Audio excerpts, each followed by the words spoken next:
नमस्कार दोस्तों, स्वागत है आपका आपके अपने चैनल जेन्युइन स्टडी पॉइंट पर।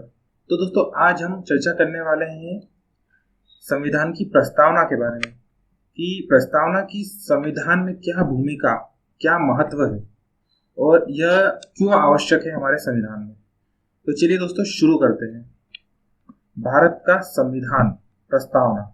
हम भारत के लोग भारत को एक संपूर्ण प्रभुत्व संपन्न समाजवादी पंथ निरपेक्ष लोकतंत्रात्मक गणराज्य बनाने के लिए तथा उसके समस्त नागरिकों को सामाजिक, आर्थिक और राजनीतिक विचार, अभिव्यक्ति, विश्वास, धर्म और उपासना की स्वतंत्रता, प्रतिष्ठा और अवसर की समानता प्राप्त कराने के लिए तथा उन सब में व्यक्ति की गरिमा और राष्ट्र की एकता और अखंडता सुनिश्चित करने वाली बंधुता को बढ़ाने के लिए दृढ़ संकल्प होकर अपनी इस संविधान सभा में आज तारीख 26 नवंबर 1949 ईस्वी मिति मार्गशीर्ष शुक्ल सप्तमी संवत 2006 विक्रमी को एक्ट द्वारा इस संविधान को अंगीकृत, अधिनियमित और आत्मार्पित करते हैं। संविधान की प्रस्तावना। तो दोस्तों, प्रस्तावना जो है संविधान के परिचय अथवा भूमिका को कहता है। इसमें संविधान का सार होता है जिसे संविधान का परिचय पत्र कहा जाता है। भारतीय संविधान की प्रस्तावना पंडित नेहरू द्वारा बनाए और पेश किए गए अथवा संविधान सभा द्वारा अपनाए गए उद्देश्य प्रस्ताव पर आधारित है। प्रस्तावना के तत्व। प्रस्तावना में 4 मूल तत्व है। संविधान के अधिकार का स्रोत। प्रस्तावना कहती है कि संविधान भारत के लोगों से शक्ति अभिग्रहित करता है। यानी दोस्तों, संविधान को जो अधिकार मिले हैं वह देश की जनता से मिले हैं और संविधान देश की जनता से ही शक्ति अभिग्रहित करता है। इसके बाद आती है भारत की प्रकृति। तो प्रस्तावना यह घोषणा करती है कि भारत एक संप्रभु समाजवादी धर्मनिरपेक्ष लोकतांत्रिक व गणतांत्रिक राज्य व्यवस्था वाला देश है। संविधान का उद्देश्य। इसके अनुसार न्याय, स्वतंत्रता, समता व बंधुत्व ये 4 संविधान के उद्देश्य हैं। संविधान की तिथि। तो प्रस्तावना जो है संविधान की तिथि के रूप में 26 नवंबर 1949 का उल्लेख करती है।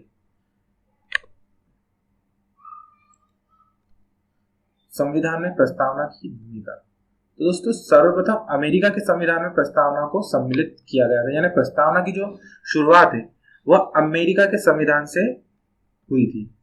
प्रस्तावना में संविधान का परिचय अथवा भूमिका होती है। अगर हम संविधान को एक नजर में देखना चाहते हैं कि संविधान किस दिशा में ले जाने का प्रयत्न कर रहा है, किस दिशा और समाज की परिकल्पना कर रहा है, तो यह हम प्रस्तावना के जरिए देख सकते हैं। क्योंकि संविधान बहुत बड़ा है, इसलिए प्रस्तावना के जरिए हम संविधान के सार को और उसके उद्देश्य को समझ सकते हैं।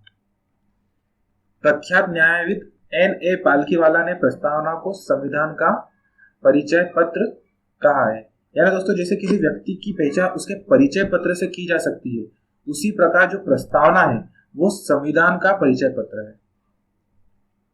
संविधान विशेषज्ञ सुभाष कश्यप के अनुसार यदि संविधान शरीर है तो प्रस्तावना उसकी आत्मा है।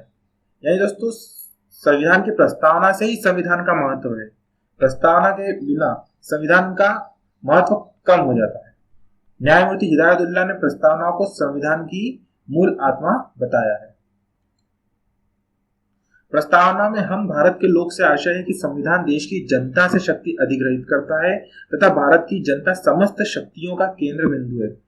यानी दोस्तों, संविधान को जो भी शक्ति, जो भी अधिकार मिले हैं वो सारे देश की जनता से ही मिले हैं तथा यह वाक्यांश अमेरिका के संविधान की प्रस्तावना से लिया गया है। संविधान के अनुसार भारत एक संपूर्ण प्रभुत्व संपन्न समाजवादी पंथ निरपेक्ष लोकतंत्रात्मक गणराज्य है तथा संविधान का उद्देश्य अपने नागरिकों के लिए न्याय, स्वतंत्रता, समता तथा बंधुत्व स्थापित करना है। अब दोस्तों, यहाँ पे प्रस्तावना के कुछ मुख्य शब्दों का उल्लेख किया गया है, तो चलिए देखते हैं। इसमें पहला है संप्रभुता। संप्रभुता संप्रभुता शब्द का आशय है कि भारत न तो किसी अन्य देश पर निर्भर है, न ही किसी अन्य देश का इसके ऊपर कोई शक्ति है और यह अपने मामले, चाहे वह आंतरिक हो या बाहरी, उनका निराकरण करने के लिए स्वयं सक्षम है, स्वतंत्र है। समाजवादी।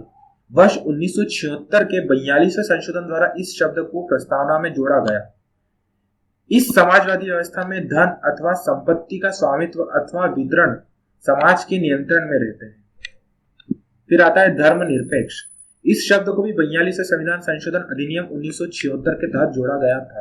धर्मनिरपेक्ष शब्द से आशय है कि हमारे देश में सभी धर्म एक समान है और उन्हें सरकार का किसी भी प्रकार से कोई समर्थन प्राप्त नहीं है। यानी देश के नागरिक चाहे तो अपनी इच्छा अनुसार किसी भी धर्म का पालन कर सकते हैं, उन्हें सरकार द्वारा किसी भी प्रकार का कोई समर्थन अथवा रोक टोक नहीं की जाएगी। इसके बाद आता है लोकतंत्र। तो लोकतंत्र एक ऐसी शासन प्रणाली है जिसके अंतर्गत जनता अपनी मर्जी से चुनाव में आए हुए किसी भी दल को वोट देकर अपना जनप्रतिनिधि चुन सकती है तथा उसकी सत्ता बना सकती है। लोकतंत्र दो शब्दों से मिलकर बना है। पहला है लोक तथा दूसरा तंत्र। लोक का अर्थ है जनता तथा तंत्र का अर्थ है शासन।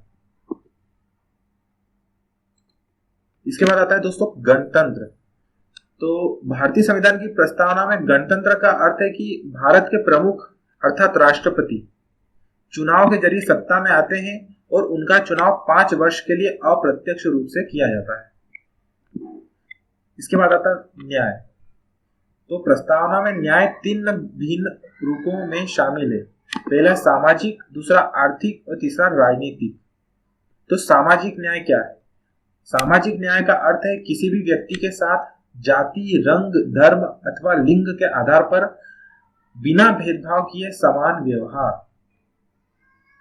इसका आता है आर्थिक न्याय। तो आर्थिक न्याय का अर्थ है कि आर्थिक कारणों के आधार पर किसी भी व्यक्ति से भेदभाव नहीं किया जा सकता, चाहे वो कितना ही अमीर हो, गरीब हो, सामान्य हो, उसके साथ कहीं पर भी किसी भी प्रकार का भेदभाव नहीं किया जाएगा। इसके बाद आता है राजनीतिक न्याय। तो हर व्यक्ति को समान राजनीतिक अधिकार प्राप्त होंगे, चाहे वह राजनीतिक दफ्तरों में प्रवेश की बात हो अथवा अपनी बात सरकार तक पहुंचाने का अधिकार। इसके बाद आता है दोस्तों स्वतंत्रता। तो स्वतंत्रता का अर्थ है कि लोगों की गतिविधियों पर किसी भी प्रकार की रोक टोक की अनुपस्थिति, यानी उन्हें किसी भी प्रकार की रोक टोक नहीं की जाएगी। यदि उनके कार्य से किसी अन्य को किसी प्रकार की कोई हानि ना हो तो उन्हें उनके कार्य में किसी प्रकार की रोक टोक की अनुपस्थिति नहीं की जाएगी। साथ ही व्यक्ति के विकास के लिए अवसर प्रदान करना। प्रस्तावना मौलिक अधिकारों के द्वारा लोगों को विचार, अभिव्यक्ति, धर्म, विश्वास और उपासना की स्वतंत्रता प्रदान करता है। यह हम आगे मौलिक अधिकारों में पढ़ेंगे। इसके बाद आता है दोस्तों समता। तो समता शब्द का अर्थ है समाज के किसी भी वर्ग के लिए विशेषाधिकारों की अनुपस्थिति। यानी दोस्तों व्यक्ति किसी भी समाज का क्यों ना हो, उसे ना तो किसी भी प्रकार से कोई विशेष अधिकार दिए जाएंगे, ना ही उनके किसी अधिकारों का हनन किया जाएगा और ना ही उससे किसी भी प्रकार का भेदभाव किया जाएगा। उस व्यक्ति को हर जगह मतलब समान अवसर प्रदान करने का प्रबंध किया जाएगा। इसके बाद आता है दोस्तों बंधुत्व। तो बंधुत्व शब्द का अर्थ है भाईचारे की भावना। इसके अनुसार हर भारतीय नागरिक का कर्तव्य होगा कि वह धर्म, भाषाएं तथा क्षेत्रीय आदि विविधताओं से ऊपर उठकर आपसी भाईचारे की भावनाओं को प्रोत्साहित करेगा। प्रस्तावना कहती है कि बंधुत्व में 2 बातों को सुनिश्चित करना होगा। पहला व्यक्ति का सम्मान और दूसरा देश की एकता और अखंडता। अखंडता शब्द को दोस्तों 42वें संविधान संशोधन अधिनियम 1976 द्वारा प्रस्तावना में जोड़ा गया था। संविधान के अनुच्छेद में भारत का वर्णन राज्यों के संघ के रूप में किया गया है। तो दोस्तों क्यों किया गया है? इसलिए ताकि राज्यों को संघ से अलग होने का कोई अधिकार नहीं है। यदि देश का कोई राज्य अपने संघ से अलग होना चाहेगा तो उसे उसका अधिकार नहीं है। प्रस्तावना का महत्व। दोस्तों प्रस्तावना में उस आधारभूत दर्शन, राजनीतिक, धार्मिक, नैतिक और मौलिक मूल्यों का उल्लेख है जो हमारे संविधान के आधार है। प्रस्तावना संविधान का सबसे सम्मानित भाग है तथा भारतीय संविधान की आत्मा है। इसे संविधान की कुंजी भी कहा जाता है, जहां से कोई भी संविधान का मूल्यांकन कर सकता है। यानी दोस्तों मैंने आपको बताया था कि संविधान जैसे बहुत बड़ा है, आपको आप अगर संविधान की प्रस्तावना को पढ़ लेते हैं तो समझ लीजिए आपने पूरे संविधान को पढ़ लिया कि पूरे संविधान में क्या उद्देश्य है संविधान के, उसे क्यों बनाया है। इसके बाद आता है दोस्तों संविधान के एक भाग के रूप में प्रस्तावना। तो प्रस्तावना को लेकर एक विवाद रहता है कि यह संविधान का भाग है या नहीं। तो दोस्तों उच्चतम न्यायालय ने यह व्यवस्था दी है कि प्रस्तावना संविधान का एक भाग है। मतलब उच्चतम न्यायालय ने अपने ही एक पूर्व निर्णय को बदलकर यह व्यवस्था दी है। इसके पहले उसने कहा था कि यह संविधान का भाग नहीं है, लेकिन बाद में उसने अपने एक फैसले को बदलते हुए कहा कि प्रस्तावना संविधान का एक भाग है और संविधान की प्रस्तावना में उल्लेखित महान विचारों को ध्यान में रखकर संविधान का अध्ययन किया जाना चाहिए। प्रस्तावना को अंत में शामिल किए जाने का कारण यह था कि इसे सभा द्वारा स्वीकार किया गया तथा उच्चतम न्यायालय ने यह व्यवस्था दी है कि प्रस्तावना को संशोधित किया जा सकता है बशर्ते उसकी मूल विशेषताओं में संशोधन नहीं किया जाए। अब तक प्रस्तावना में केवल एक बार ही मतलब 42 संविधान संशोधन के तहत संशोधित किया गया है, जिसमें 3 शब्दों को जोड़ा गया था, समाजवादी, धर्मनिरपेक्ष एवं अखंडता, और इस संशोधन को वैध ठहराया गया। संसद संविधान के मूल ढांचे में नकारात्मक संशोधन नहीं कर सकती, यानी वो ऐसा संशोधन कर सकती है जिसे उसके मूल ढांचे का विस्तार हो तथा उसका मजबूतीकरण हो। तो दोस्तों ये थी हमारे संविधान की प्रस्तावना जिसको हमने डिटेल में समझा है। दोस्तों एक चार्ट बनाया है मैंने जिसके जरिए आप संविधान के उद्देश्यों को समझ सकते हैं। जैसे हम भारत के लोग, मतलब हम भारत के लोग में यहाँ 2 चीजें हैं, एक भारत और दूसरा देश के समस्त नागरिक। तो यहाँ पे भारत देश का उल्लेख संपूर्ण प्रभुत्व संपन्न समाजवादी पंथ निरपेक्ष लोकतांत्रिक गणराज्य के रूप में किया गया है। वहीं देश के समस्त नागरिकों को जो स्वतंत्रताएं दी गई है उसमें है एक न्याय के अंतर्गत सामाजिक न्याय, आर्थिक न्याय तथा राजनीतिक न्याय, स्वतंत्रता, विचारों की स्वतंत्रता, अभिव्यक्ति की स्वतंत्रता, विश्वास, धर्म और उपासना की स्वतंत्रता, समता यानी प्रतिष्ठा और अवसर, यानी हर क्षेत्र में उन्हें समान अधिकार दिए जाएंगे, समान अवसर दिए जाएंगे, उनसे किसी भी प्रकार का कोई भेदभाव नहीं किया जाएगा। इसके बाद आता है दोस्तों बंधुता। तो राष्ट्र की एकता और अखंडता ये भाईचारे का प्रतीक है दोस्तों। उसके बाद आता है व्यक्ति की गरिमा, यानी दोस्तों किसी के भी कार्य से किसी की गरिमा को, उसके स्वाभिमान को ठेस नहीं पहुंचना चाहिए, ये बंधुता कहती है। ये बंधुत्व का नियम है कि हमारे किसी किए गए कार्य से सामने वालों को ठेस ना पहुंचे।